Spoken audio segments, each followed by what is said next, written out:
40 రోజుల క్రితం కూడా మీరు ఇంది వెంకటేశ్వర మీద ప్రమాణం చేసి చెప్పారు. ఇది కూడా ఒక నిజం చెప్పండి. అసలు ఏం జరిగింది? ఎందుకు ఈ డెసిషన్ తీసుకున్నారు? దీని వెనకున్న కారణం ఏంటి? నేను ఇప్పుడే మీకు చెప్పా, నేను అబద్ధాలు చెప్పను అని. నిజం చెప్పండి. నిజం చెప్పండి.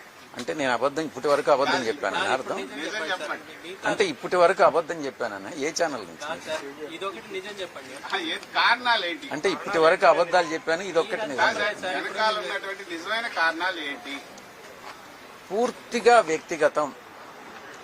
నేను ఈ యొక్క ఏ పరిస్థితుల్లోనే అయితే నేను రాజకీయ జీవితంలో నేను ప్రవేశించానో అప్పటి పరిస్థితులు వేరే, ఈ రోజు ఉన్నటువంటి రాజకీయ పరిస్థితులు వేరే.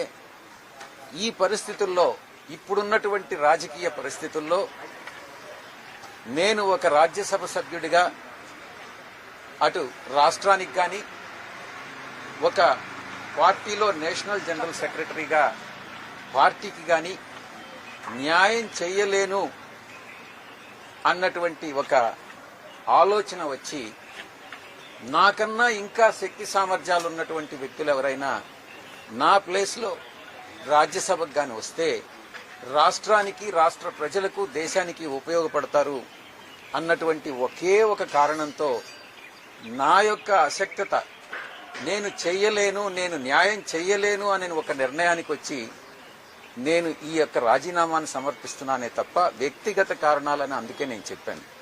ఎవ్వరి మీద కోపం లేదు, ఎటువంటి ప్రెషరు లేదు, ఎటువంటి అన్డ్యూ ఇన్ఫ్లుయెన్స్ లేదు. ఈ యొక్క పూర్తిగా వ్యక్తిగతమైనటువంటి నిర్ణయం తీసుకోవడం జరిగింది. ఎవరైనా ఒక్కొక్కరు